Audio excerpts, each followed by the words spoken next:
Bom dia para vocês que vieram, os corajosos. Vamos começar a nossa aula hoje dentro do horário, 9h30. Vamos fazer uma oração para a gente começar.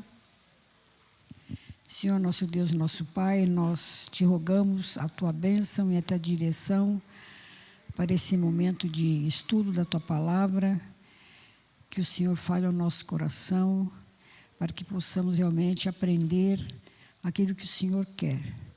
Obrigado porque o Senhor tem cuidado de nós. Em nome de Jesus, amém. Nós estamos estudando Eclesiastes, E hoje nós vamos para o capítulo 5. Eclesiastes, capítulo 5.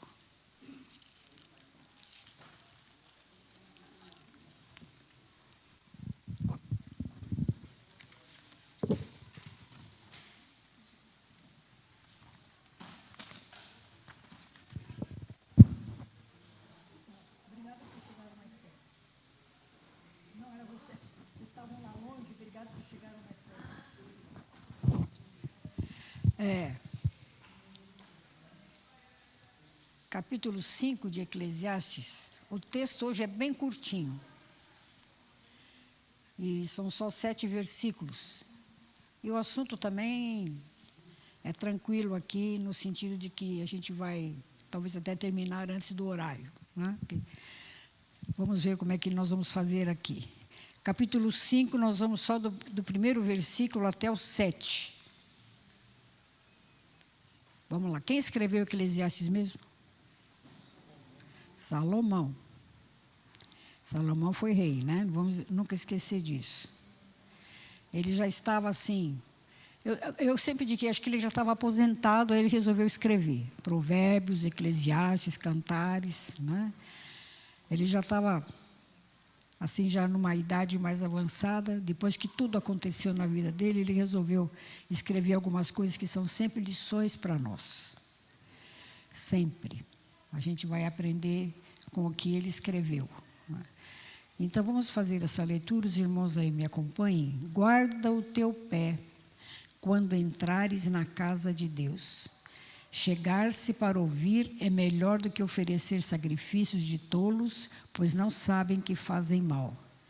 Não te precipites com a tua boca, nem o teu coração se apresse a pronunciar palavra alguma diante de Deus.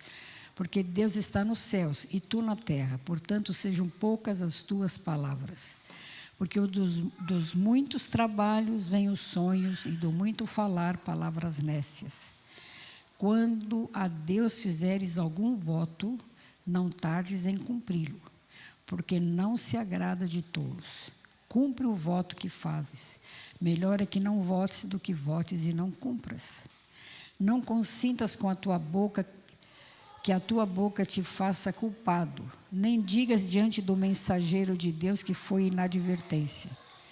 Por que razão se iraria Deus por causa da tua palavra, a ponto de destruir as obras das tuas mãos? Porque como na multidão dos sonhos há vaidade, assim também nas muitas palavras tu, porém, teme a Deus. É a porta aberta ali. Não é só fechar aquela porta, Zé, por favor. Por aqui mesmo, se ele podia fechar. A meninada está animada lá. Que bom. Esse texto é muito conhecido por causa do primeiro versículo. Guarda o teu pé quando entrares na casa do Senhor. Todo mundo sabe isso. O que a gente aprende com a palavra de Deus é que o Senhor Jesus nos ensinou que devemos adorar a Deus em espírito e em verdade. O nosso tema é reverência diante de Deus. E o tema central aqui é culto. É culto de adoração a Deus. Esse é o que esse texto está falando aqui. Como cultuar a Deus, como adorar a Deus com reverência. Com temor. O último versículo que a gente leu fala: teme a Deus. Começa falando como entrar no templo e termina dizendo: teme a Deus. O que a gente vai aprender aqui é que, se Deus é Espírito e devemos adorá-lo, não existe um único local sagrado. Mas em qualquer lugar, pois o que importa não é onde, mas como a gente adora a Deus. Adorar em espírito não justifica um culto livre ao sabor dos sentimentos e imaginações, que não justifica nada na nossa vida, que conduz a atitudes erradas.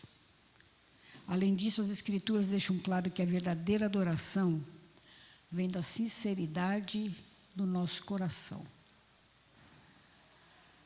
Vem da nossa humildade diante de Deus, de um espírito quebrantado, de uma santa alegria e da exultação em estarmos na presença do Pai. É isso que um culto representa. É o reconhecimento de que Deus é Deus trino, Pai, Filho e Espírito Santo.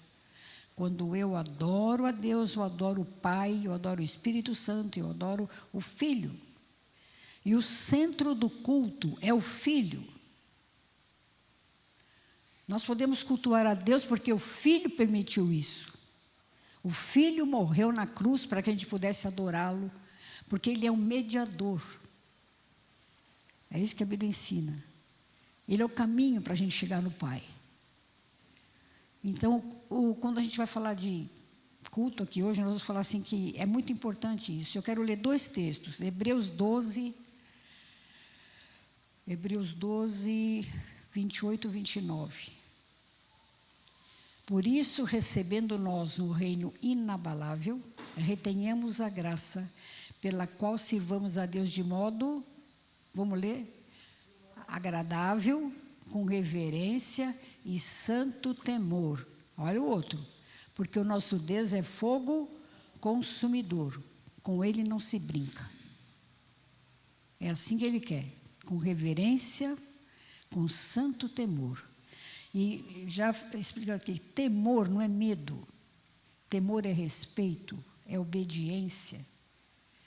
É entender quem é Deus e ter o coração cheio de gratidão. Então, a palavra de Deus também nos ensina no Salmo 84 que é bom estarmos nos atos do Senhor. É o que diz o Salmo 84, né?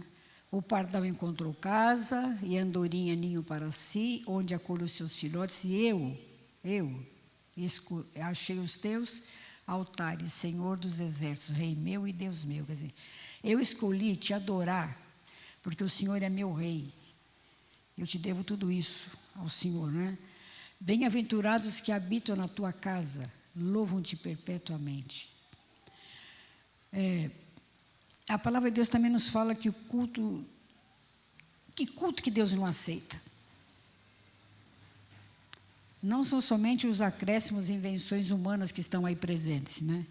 Como também a hipocrisia, a inimizade nos corações dos adoradores, as divisões internas nas igrejas locais, a entrega de ofertas que simbolizam falta de amor e de consagração. Eu entrego porque é minha obrigação. A vida imoral do povo e dos líderes. Esse é um culto que Deus não aceita.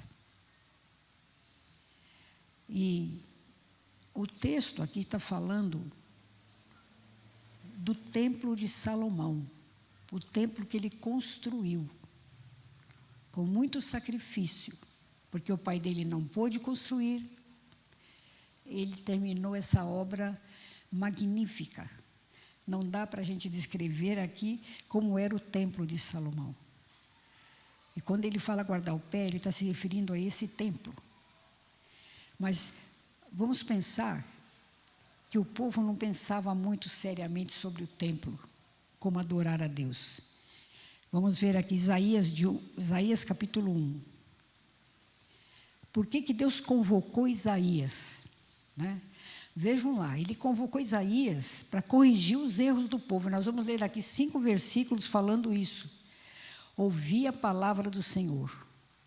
Ouçam a palavra do Senhor, vós príncipes de Sodoma, prestai ouvidos à lei de nosso Deus, vós povo de Gomorra. Nós sabemos que o que acontecia em Sodoma e Gomorra, pecado, pecado, pecado. Ouvi a palavra do Senhor, vós príncipes de Sodoma.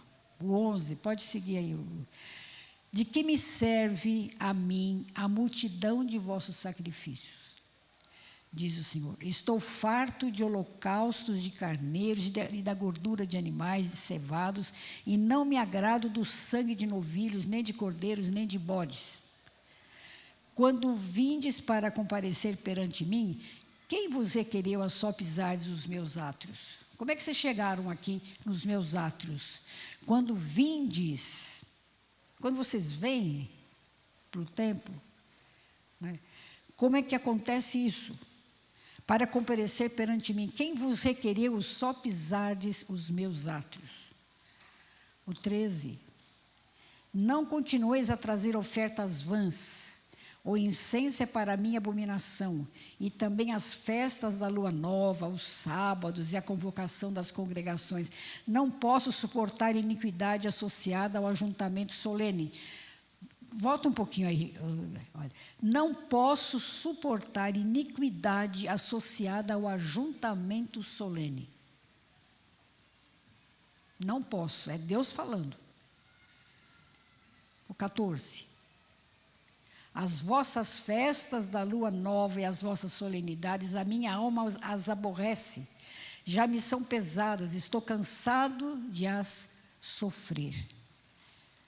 Pelo que quando estendeis as mãos, escondo de vós os olhos. Sim, quando multiplicais as vossas orações, não as ouço, porque as vossas mãos estão cheias de sangue. Tá bom até aí. Esse era o quadro do povo de Israel, quando Isaías foi convocado para consertar isso. Coitado do Isaías, né? O profeta que Deus levantou, vamos dar um jeito aí, Isaías. E todo o livro de Isaías, nós vamos ver referências a isso, a esse pecado presente na vida do povo. Quando a gente lê o capítulo 58 de Isaías, há uma referência assim, a mesma coisa. Deus diz que não passa do teto do templo o que vocês fazem. Eu não ouço. Porque vocês estão cheios de iniquidade, vocês oprimem o próximo, vocês não cuidam das viúvas, vocês não fazem nada que tem que fazer. Agora vem todo mundo se vestem de saco, né? De cinza, tudo falso. Mas se vocês mudarem, vocês serão como o sol que brilha. Vocês serão como um jardim regado, mas tinha que mudar. Então, o povo de Israel era assim, cheio de pecado, adorando outros deuses, casando-se com quem não era para casar. Esse era o retrato do povo no tempo de Israel, lá na antiguidade, no tempo dos reis, no tempo o povo de Judá, a mesma coisa. Salomão ainda reinou sobre tudo, mas depois o reino dividiu. E o povo só se afastou de Deus. Miqueias 6, Miqueias, Malaquias, também trabalharam muito, Oséias, todos eles combateram esses pecados que o povo cometia. Com quem me apresentarei ao Senhor e me inclinarei ante o Deus dos céus? Virei perante ele com holocaustos, com bezerros de 1 ano? Agradar-se-á o Senhor de milhares de carneiros, de 10.000 ribeiros de azeite? Darei o meu primogênito pela minha transgressão, o fruto do meu corpo pelo pecado da minha alma? Ele te declarou, ó homem, o que é bom, e que é que o Senhor requer de ti? Que pratiques a justiça, ames a misericórdia e andes humildemente com o teu Deus. Então, muitos sacrifícios, muitas coisas. Será que Deus se agrada? Se agradava? Né? Então, veja o que o texto aqui está falando. É o seguinte. Ele aborda uma postura correta na adoração. Uma pessoa sábia será cautelosa quanto às práticas religiosas. Como eu disse, a cena é o templo de Salomão, que estava em Jerusalém. E o povo ia lá fazer os seus sacrifícios.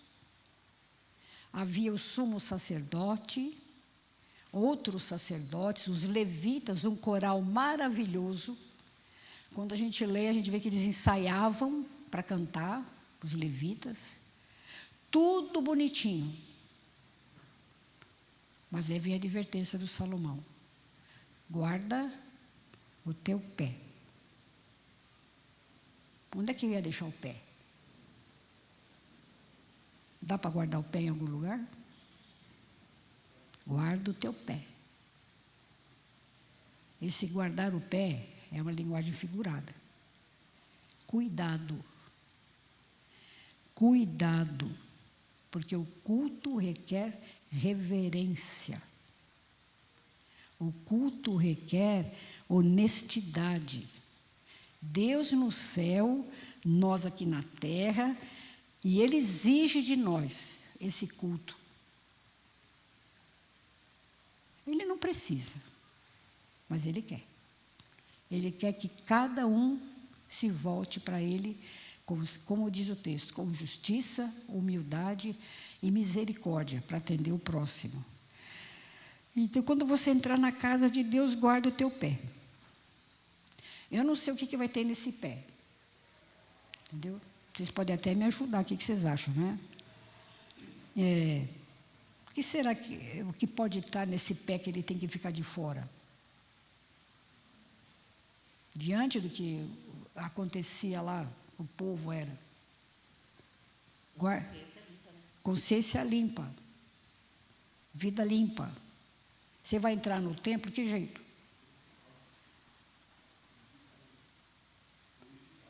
Purificado. Uma vida purificada. Pecado perdoado. E nós podemos fazer uma lista grande. Guarda o teu pé. Porque o templo era um lugar de respeito, de ofertas e sacrifícios.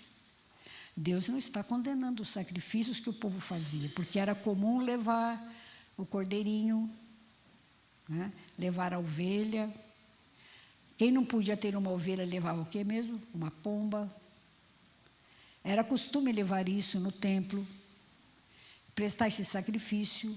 Uma vez por ano o sumo sacerdote entrava no Santos dos Santos e oferecia aquele sacrifício e pedia perdão pelo pecado do povo. Havia todo um ritual.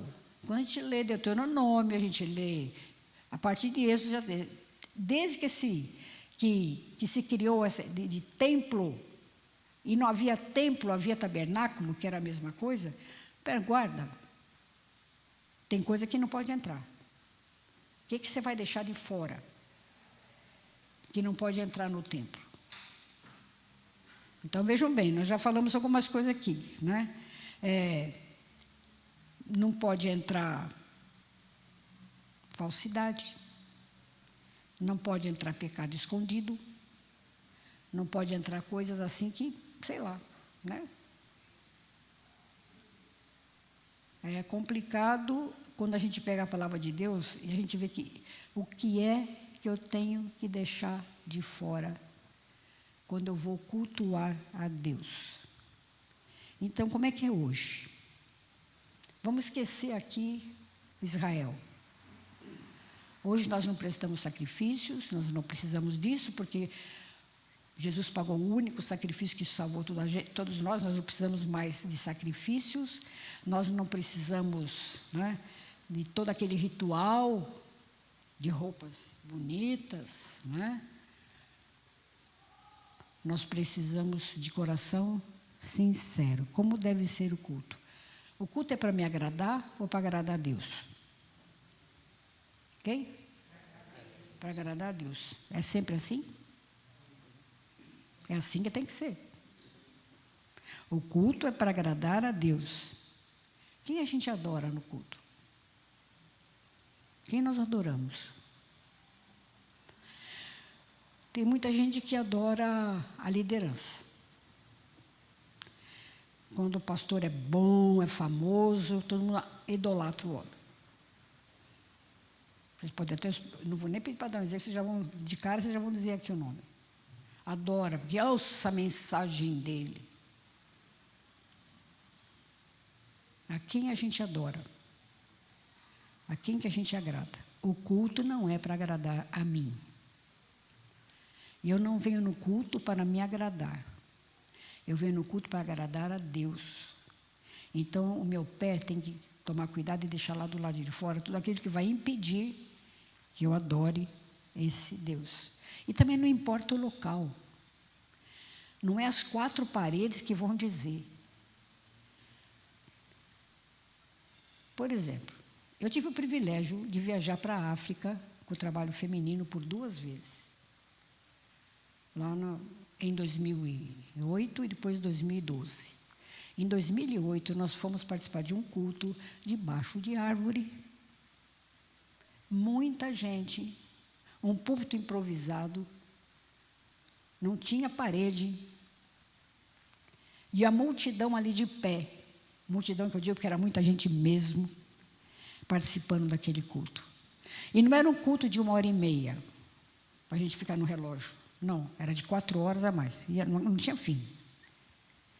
E todo mundo lá, cantando, o pastor pregando, orando. Não importa o lugar. Não importa se o templo é suntuoso ou se ele é simples. Isso isso não é a questão. A questão é como que eu faço isso.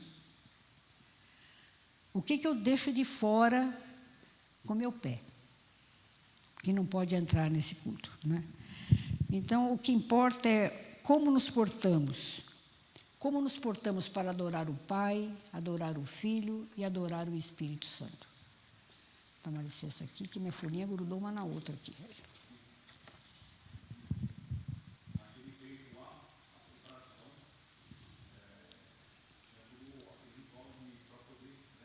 Isso. Não podia entrar. Vocês vejam bem, vocês já repararam como que é uma cerimônia numa mesquita islâmica? Eles tiram o sapato, ninguém entra de sapato, ninguém conversa, todo mundo entra, os homens, né? Porque as mulheres têm que ficar do outro lado. Todo mundo agachadinho, é respeito, porque lá, Alá está presente. Se você for numa sinagoga hoje, num culto judaico, vai ser a mesma coisa. Aí eu fico pensando até onde a gente não está tendo perigo de um culto hipócrita. Todo mundo sabe o que quer dizer hipócrita. É ter a cabeça em outras coisas. Estar no templo como se estaria num shopping, por exemplo, no teatro, no jogo de futebol, usar o celular indevidamente. Né? Aí, na escola hoje, a criançada tem que deixar o celular ou em casa ou guardadinho em algum lugar. Na igreja, a gente traz o celular. Ah, mas eu tenho a Bíblia no celular. Né? Então, nem sempre, esse celular está sendo usado para isso. Nem sempre. Porque se tiver um jogo de futebol na hora, pode ter certeza que tem algum jovem lá. Então, muitas vezes a gente liga o piloto automático. O reverendo Hernandes que tem essa expressão, ligar o piloto automático, sem reflexão. Canta, ora, ouve a mensagem, entrega o dízimo, mas nada muda na vida da pessoa. Uma adoração descuidada que precisa ser evitada. Meus irmãos, nós estamos vivendo dias assim. Então, para encher templo, tem muita igreja por aí fazendo de tudo. Nós já falamos isso aqui para vocês. Primeiro, pintar tudo de preto. Aí, não sei porquê, mas pinta do lado de fora e do lado de dentro, tudo preto. Aí, inventa dança. Dança. Não tem respaldo na Bíblia para dança, não tem, nem de coreografia. Quando Davi dançou, ele dançou do lado de fora, porque a arca chegou, ele ficou feliz, mas não foi dentro do tabernáculo, não foi. Jamais. Era de fora. Então, se alguém quer dançar aí fora, não tem nada a ver com isso, mas aqui dentro não. Uma vez eu discuti com o pastor isso, porque lá em Brasília, porque ele falou que precisava colocar os jovens para fazer isso. Eu falei assim, me dá uma coisa bíblica, prova para mim. Porque teve uma época que no Brasil Central, lá no Planalto Central, estava agraçando muito essas ideias de igrejas diferentes, muito. E como secretária-geral, eu visitava, eu ia lá, eu estava vendo tudo o que estava acontecendo. Eu falei, meu Deus. E eu vou repetir aqui um caso que eu já contei. Eu entrei numa igreja em Taguatinga, ia ter um trabalho com as mulheres, nós chegamos mais cedo, aí nós entramos no templo, a moça foi me mostrar um templo gigantesco, muito grande, uma paredona lá atrás imensa, e os jovens subindo e descendo cordas, tocando uma música, eles subiam e desciam, subiam e viravam os braços assim. Falei, mas o que é isso? Estão ensaiando para o culto. Ensaiando para o culto? Para agradar quem? Para agradar quem? Eu estava numa igreja em Curitiba e conversando com uma irmã, que ela sentou do meu lado e ela era da Igreja Batista. E ela estava me contando como era na igreja dela. Tinha assim essa galeria igual tem aqui essa parede. Eles desciam na hora do culto com cordas, desciam, começavam a cantar no corredor e vinham na hora do culto. Aí eu fico pensando, para agradar quem?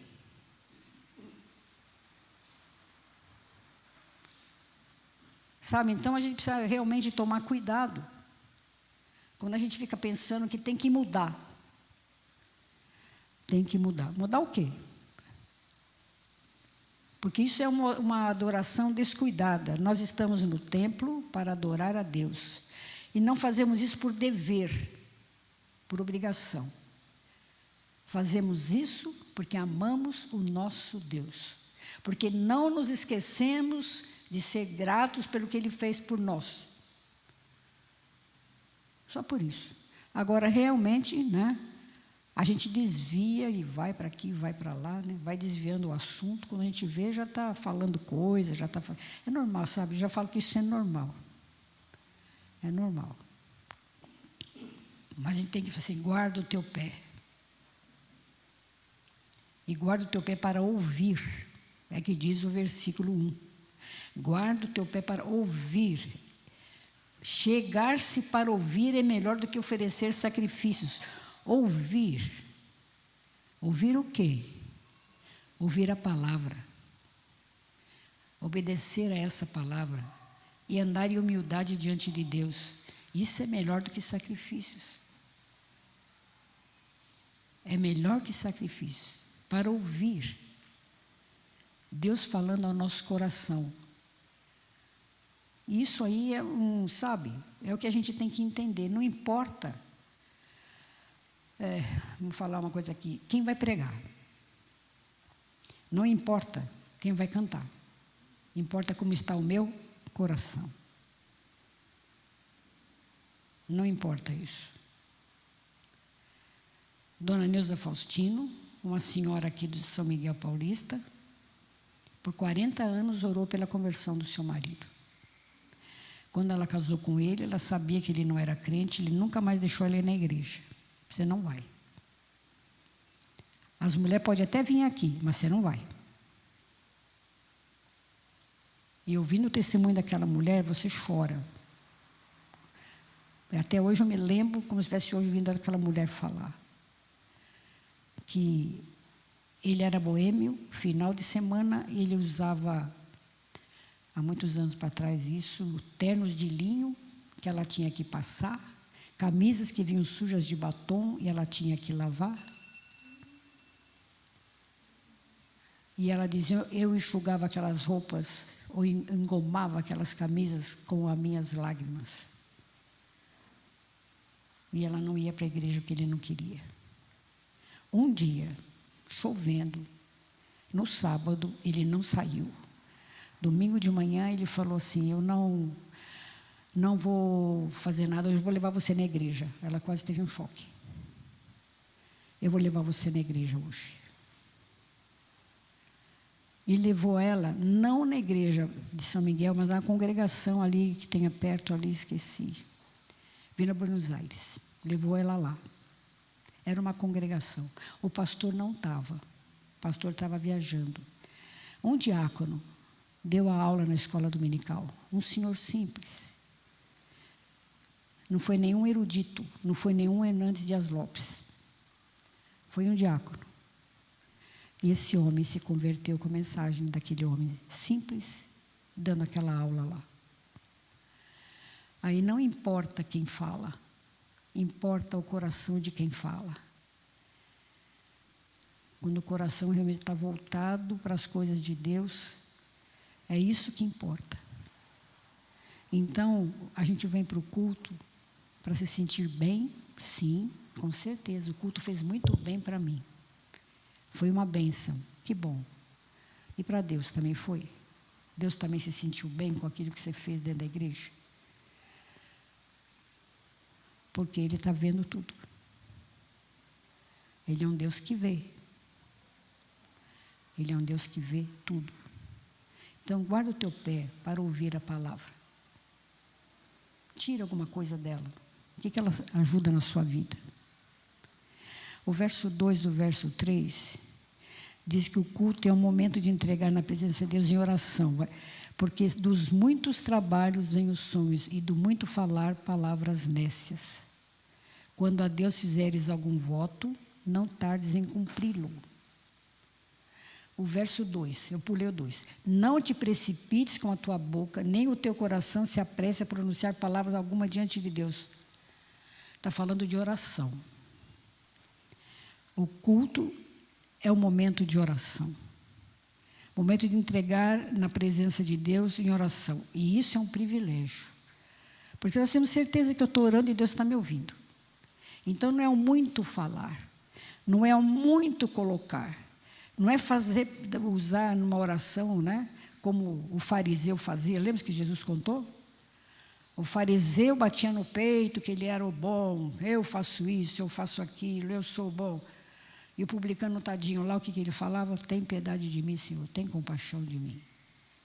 E o fariseu batia no peito e disse que dava o dízimo, que fazia isso, fazia... Devia estar citando todos os 10 mandamentos de cor, sabia tudo, vai ver. Então, não é o muito falar, mas o como falar com Deus. Deus não se agrada, Deus sabe tudo. Eu me lembro que nós tínhamos um irmãozinho aqui na igreja, ele sentava ali. E quando ele orava, ele falava a Bíblia inteira. Ele citava todos os versículos. Mas Deus sabia. Não foi quem escreveu o livro. Você não precisa ficar falando para Deus, porque está escrito em tal lugar assim, assim, assim. Ele sabe. O que você precisa é abrir o coração para Ele. Então, não é muito falar o discurso bonito. É isso que Salomão está falando. Vocês vêm aqui para falar bonito? Vocês vêm aqui para fazer discurso? Sejam poucas as tuas palavras. Fale o necessário. Fale o que Deus precisa ouvir de você. Abra o seu coração para Ele. E fale com simplicidade. Não precisa ser assim. O caipira lá na roça lê de um jeito. Fala a oração dele de um jeito. Aqui se fala de outro jeito. Mas em todo lugar, a gente tem que falar aquilo que Deus entende que vem lá do fundo do seu coração. O senhor João era diácono lá em Votorantim. Por 3 anos, eu morei lá em Votorantim, né, quando eu casei. E o senhor João era um simplório. Ele morou a vida inteira lá na roça, e ele orava assim: ó Deus, eu quero que o evangelho se alastre que nem o batatá do Zé Leite. Não é simples orar. Eu quero que o evangelho se alastre igual o batatá do Zé Leite, porque o Zé Leite era um fazendeiro que plantava batata. E ele queria que o evangelho se alastrasse igual alastrava a batata do Zé Leite. Você pode ter certeza que Deus entendeu essa oração. Aqui ninguém vai orar desse jeito, mas ele orou. Então, é ouvir o que Deus tem para falar para nós e também deixar Deus ouvir a nossa voz, quando nós cantamos. Hoje, eu fico preocupada muitas vezes quando eu já vi de tudo por aí, cultos em que a adoração a Deus está perdendo o foco. A oração a Deus está, assim, se tornando alguma coisa para agradar mesmo as pessoas. Agradar o homem. Fala, Zé. Sim. Perfeito.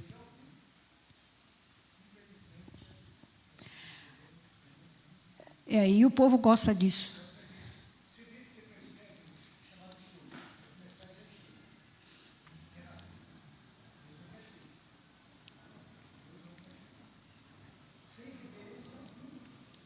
Perfeito. Nem serve. Então, é assim.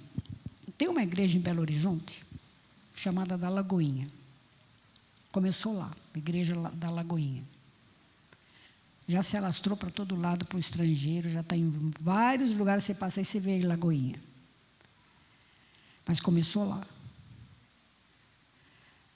E muita coisa que as igrejas presbiterianas estão fazendo saiu daquelas ideias da Igreja Batista da Lagoinha. E ficou muito famosa uma cena da dona Andréa Valadão, Ana Paula Valadão, no palco da igreja, de joelhos, urrando igual leão na hora do culto. Essa cena, todo mundo viu isso aí, filmado. Então, muita coisa que as igrejas presbiterianas estão fazendo saiu de lá. E agora ela nem sei como é que está. Porque a Ana Paula Valadão caiu fora. Porque ela casou com um presbiteriano. Aí ela viu que a coisa não era bem por aí. Porque o pai dela deixou a coisa rolar. E o André tomou conta. E agora virou um marketing muito grande. E virou, sabe, virou show para todo lado. E é isso que o povo gosta, de show. O que me agrada? Você não vai no culto, vou repetir, para agradar você mesmo. Você vai no culto para agradar a Deus. O que você está fazendo agrada a Deus? Ou é para atrair multidão? Tem uma igreja aqui em Santo André que já mudou de lugar várias vezes. Começou na Pereira Barreto, aí foi lá para o antigo Tangará. Agora já está em outro lugar aqui que me esqueci onde estão. Um lugar maior.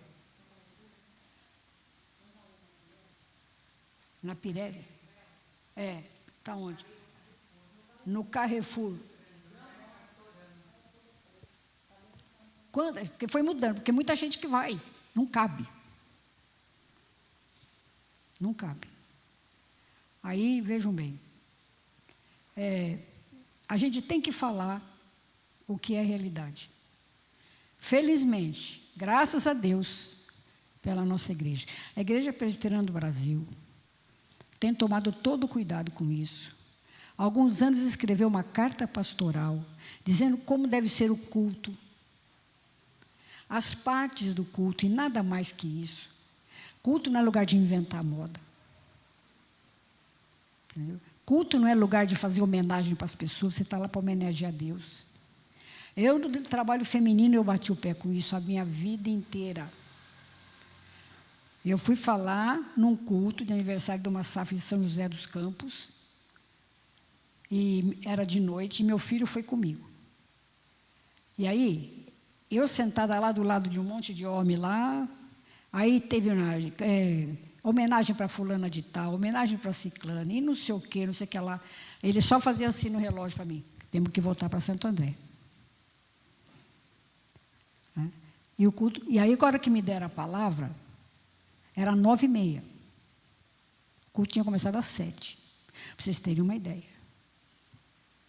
Mas tudo que aconteceu naquilo não tinha nada a ver.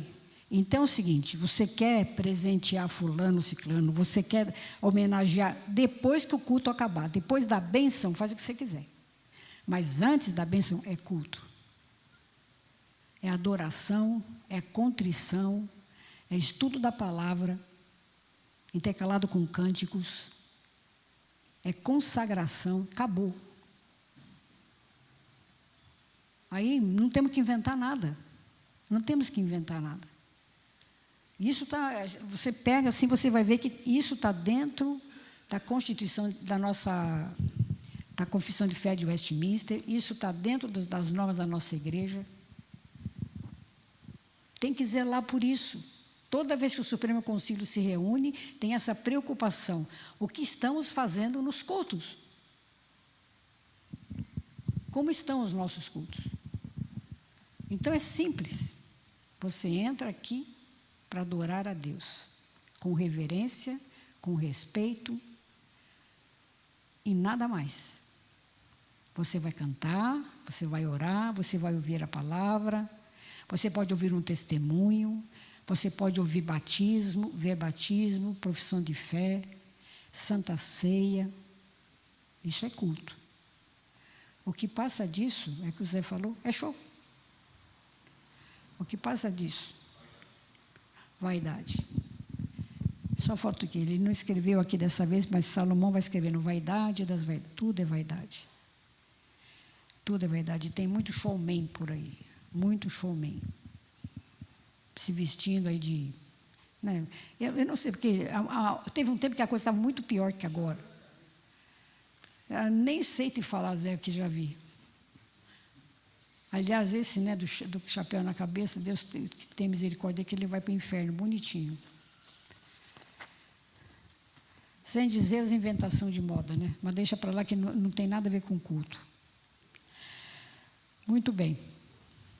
Então, nós temos que ter cuidado com a boca e o que vem do seu coração sem quebrantamento não adianta nada. Então, cuidado com o que você fala. Vejam que ele está sempre falando de culto. Não é o que você fala para o seu irmão. É o que você fala para Deus.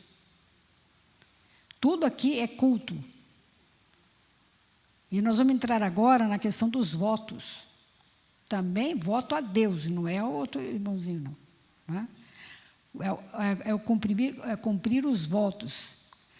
Votos são coisa séria. Está falando aqui. Se você faz um voto, você tem que fazer o quê? Cumprir. Vai cumprir o voto. Quando a Deus fizeres algum voto, não tardes em cumpri-lo. Porque não se agrada de tolos. Deus não se agrada de tolos. Cumpre os votos que fazes. Então, se você faz um voto a Deus e você não cumpre, você é um tolo. Melhor é que não votes do que votes e não cumpras. O que são esses votos? Um voto é uma promessa solene. Vamos pegar aqui um voto que não é para Deus. No casamento, o noivo e a noiva fazem os votos. Até que a morte nos separe. Nem sempre. Até que a morte nos separe. Prometeu ali. Vocês podem dizer assim, né? A gente vem fazendo promessa aí. Bom, prometo que se, né, acontecer tal coisa, eu vou fazer isso, fazer aquilo. Olha, eu prometo para você que eu vou pagar a dívida. Eu prometo para você que eu vou te pagar a dívida. E nunca paga. Então, esse voto que a gente faz aí para as pessoas, essas promessas que a gente faz, não é isso que o texto está se referindo. Ele está se referindo a um voto que você faz para Deus. E sabe de uma coisa? Deus não gosta de conversa fiada. Deus não gosta. Porque um voto é uma promessa solene. Então, não podemos deixar que a nossa boca faça de nós um pecador. E outra coisa também, né? Deus não proíbe os votos, gente. Está na Bíblia. Por que é que Moisés deu regras sobre o voto? Vamos lá ver. Olha lá, já está lá. Por que que Moisés precisou fazer isso. Está em Números, está em Deuteronômio. Por quê? Porque o voto começou a parecer uma coisa na vida das pessoas muito comuns. O que proferem os teus lábios, isso guardarás e o farás, porque votaste livremente ao Senhor, teu Deus, o que falaste com a tua boca. Tem o 24. Quando entrares na vinha do teu próximo, comerás uva segundo o teu desejo, até que te... Não, eu acho que é 21, é Deuteronômio 21, desculpa, estou vendo. Quando fizeres algum voto ao Senhor, teu Deus, não tardarás em cumpri-lo. Porque o Senhor teu Deus certamente o requererá de ti, e em ti haverá pecado se você não cumprir. Que votos você pode fazer para Deus? Quando você fez a sua pública profissão de fé, você não fez um voto? Você fez um voto. Você confiar unicamente na palavra de Deus, você seguir as regras da igreja, você fez um voto. Isso é sério. Então, se você fez um voto, cumpra. Você fez um voto para Deus, quando fizer algum voto ao Senhor. Então, quando eu vou pedir alguma coisa para Deus, o que a gente vê hoje aí? É barganha. Sabe o que é barganha? Se o Senhor me der um carro, eu vou frequentar a igreja. Se o Senhor eu prometo que se o Senhor me der um aumento de salário, eu vou dar o dízimo. Eu prometo. Isso é barganha com Deus, gente. O que você acha que esse povo faz quando vai para a Aparecida do Norte? Vai pagar uma promessa? Nem sabe direito. Está brincando com Deus. Ainda bem que não promete para Deus, promete lá para a Nossa Senhora Aparecida. Com Deus não se brinca. Então, como é que o crente faz votos? Porque a Bíblia fala de pessoas que fizeram votos. Os profetas fizeram votos. Mas tem um exemplo muito bonito na Bíblia, que é o exemplo de Ana. Ana, lá em 1 Samuel 1, todos nós sabemos a história da Ana. Ana não podia ter filhos, 1 Samuel. Ana não podia ter filhos, ela casou com Eucana, mas o Eucana tinha uma outra esposa, a esposa dava filhos para Eucana, Ana não dava, ela era espizinhada por essa mulher, ela era judiada, aí Ana foi para o templo chorar. Ela foi lá no templo, que não era templo, era o tabernáculo, né? Foi lá chorar, pedir para Deus, eu quero um filho, Senhor, eu quero um filho. E vejam bem aqui, a gente vai ler só esse aqui. Ela concebeu, olha, vejam bem, ela concebeu e passado o devido tempo teve um filho, a quem ela chamou de Samuel, pois dizia, o Senhor o pedi. 21. Subiu Eucana, seu marido, com toda a sua casa, a oferecer ao Senhor o sacrifício anual e a cumprir o seu voto. Ele tinha um voto que a gente não sabe que voto que era, não era do filho. Ana, porém, não subiu e disse ao seu marido, quando for o menino desmamado, eu vou levá-lo para ser apresentado perante o Senhor e para lá ficar para sempre. Essa foi o voto que ela fez. Se o Senhor me der um filho, ele vai ser seu para sempre. Respondeu-lhe Eucana, seu marido, faz o que melhor te agrade. Fica até que o desmames. Então, somente confirme o Senhor a sua palavra. Assim ficou a mulher e criou o filho ao peito, até que desmamou. O 24. Havendo-o desmamado, levou consigo com um novilho de 3 anos, um éfa de farinha e um odre de vinho. Ela foi dar presentes para o tabernáculo. E o apresentou à casa do Senhor, em Siló. Era um menino ainda muito criança. O 25. Imolaram o novilho e trouxeram o menino a Eli. Ele era o sacerdote. E disse ela: Ah, meu senhor, tão certo como vives, eu sou aquela mulher que aqui esteve contigo orando ao Senhor. Porque por este menino orava eu, e o Senhor me concedeu a petição que eu lhe fizera. Pelo que também o trago como devolvido ao Senhor, por todos os dias que viver, pois do Senhor o pedi. E eles adoraram ali o Senhor.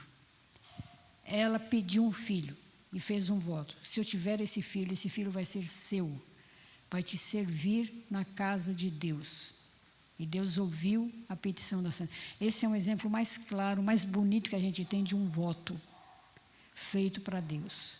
E Deus ouviu a oração dela. A outra Ana, lá no Novo Testamento, ela também pediu para Deus que ela queria ver Jesus. Ela já estava idosa. E Deus concedeu isso a ela. Com 84 anos, ela viu o menino Jesus. E nós temos outros exemplos de votos cumpridos, porque as pessoas foram sinceras em pedir um voto ao Senhor. Agora, como é que nós hoje fazemos votos para Deus? Sabe como que a gente faz votos para Deus? Não podemos comprar as bênçãos de Deus, mas Ele nos dá o privilégio da oração.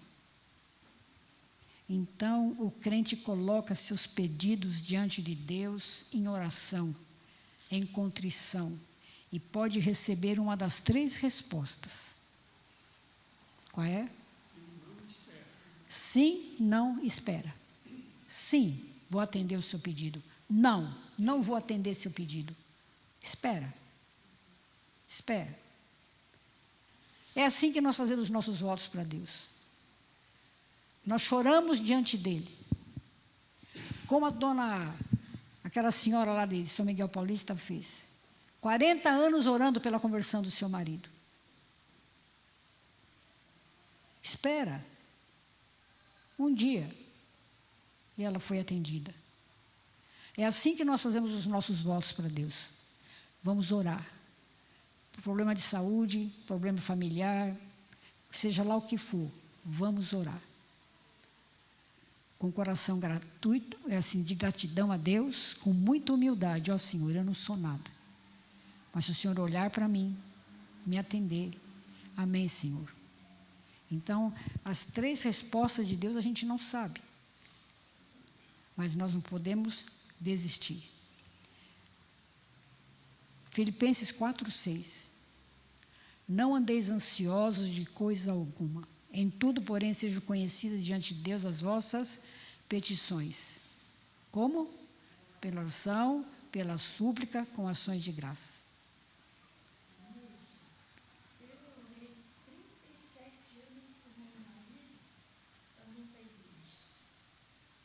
Está vendo, dona Elza? 37 anos orando para... Ele veio e fiquei feliz com isso.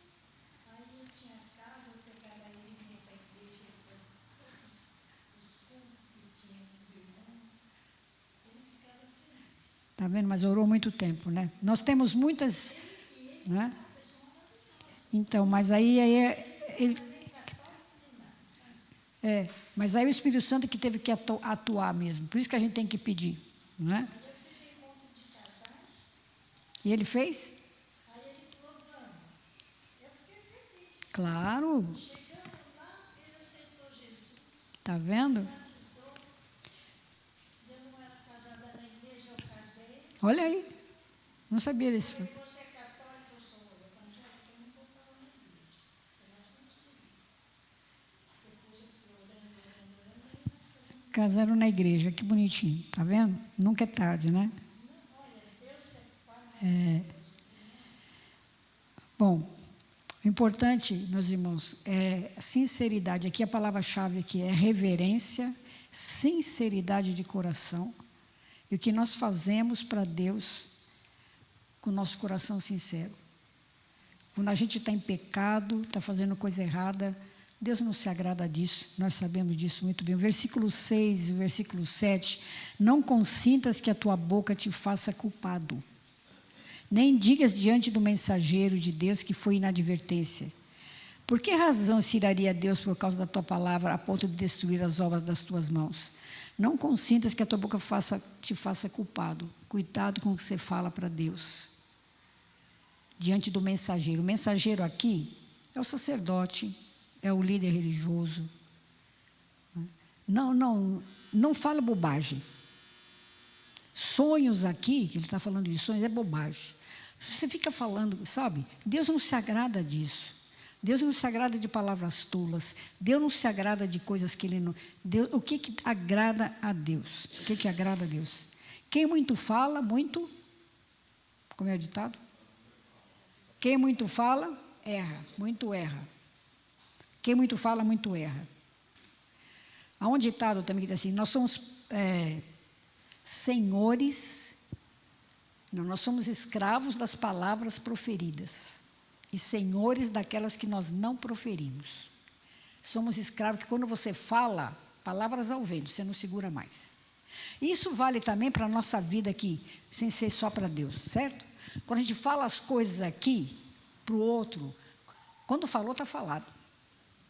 Já era.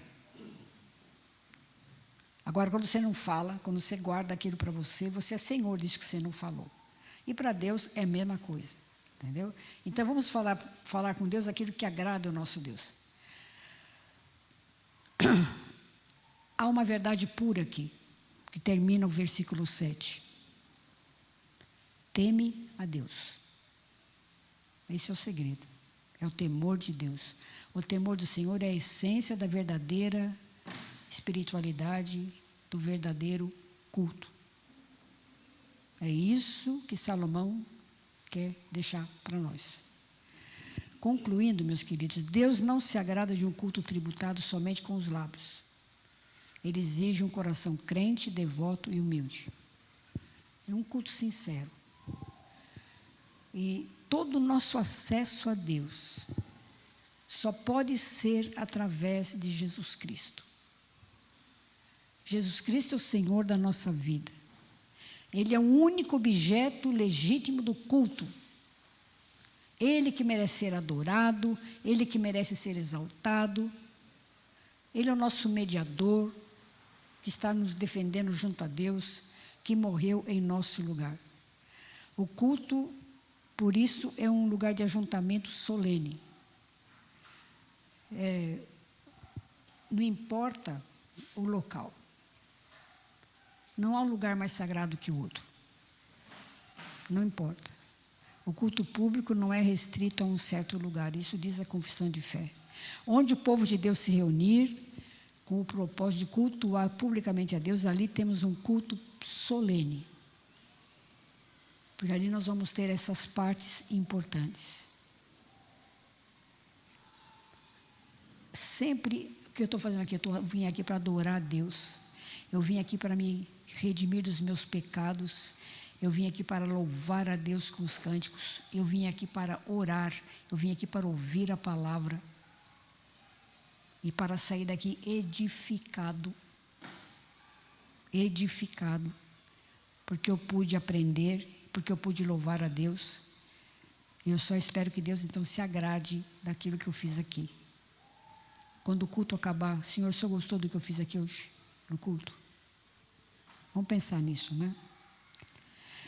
Muitos querem reinventar a igreja, só para concluir aqui, alegando que a verdade evolui, cresce e muda, que as revelações contemporâneas têm mais autoridade que as escrituras. Então, o mundo tudo muda, a gente tem que mudar. Vamos mudar. Domingo que vem nós vamos ter um pastor ali, Iá, falando. Vai ter um Iá ali, um pastor de mentirinha, falando para a gente lá. Com cara do Otoniel, mas não é Otoniel. Um chat LGBT. E outros. Vamos botar no telão lá. Vamos inovar? Porque a igreja precisa se contextualizar, se mudar as mudanças culturais. Eu tenho um livro que chama-se Não Quero um Pastor Bacana. Porque é um livro que vai contestar exatamente isso. É 2 coreanos que escrevem, contestar isso. Pastor que foi inovar, pastor que foi começar a falar coisa que não tinha nada a ver com a Bíblia. Né?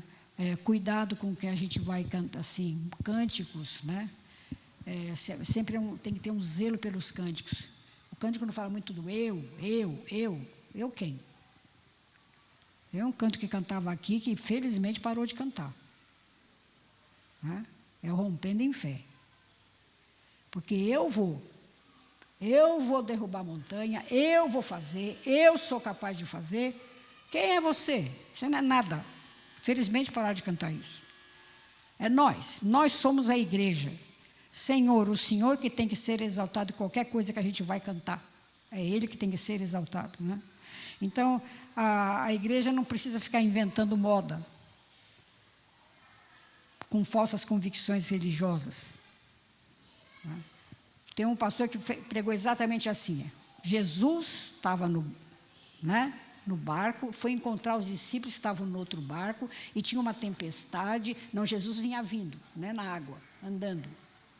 Aí o barco estava aquele tumulto, aquela confusão, todos os discípulos apavorados. Aí Jesus, Pedro, vem. Vem, Pedro. Vem andar, vem me encontrar. Aí Pedro balançou, vou, não vou, e Pedro começou o quê? A afundar. Socorro, eu estou afundando. Aí veio um pastor e falou assim, sabe por que Pedro estava afundando? Porque ele não teve fé nele mesmo. Ele não confiou nele, que ele era capaz de fazer isso. Pedro tinha que ter fé em quem? Em Jesus. Se Jesus falou, vem Pedro tinha que estar olhando para Jesus e indo bonitinho. Ele não tinha fé mesmo. Nele mesmo, nenhuma. Então, algumas coisas erradas que a gente vê por aí que a gente tem que tomar cuidado, né? Então, o culto não pode tomar lugar de Deus. O eu não pode. Né? Cremos que os princípios doutrinários expostos em nossos símbolos de fé remontam ao ensino de Cristo e dos apóstolos, o que vale o que está na palavra de Deus. O referencial seguro para o culto aceitável a Deus, seja individual, familiar, é a palavra de Deus, nossa única regra de fé e prática. E nós vamos encerrar com um versículo tão comum que eu não pedi para pôr aí, mas que não tem problema, todo mundo sabe de cor, né? A tua palavra é Salmo 119, 105. Lâmpada para os meus pés é a tua palavra e luz para os meus caminhos. Meus pés têm que ser guiados pelos caminhos da palavra de Deus. Então, guarda o teu pé. Guarda o teu pé.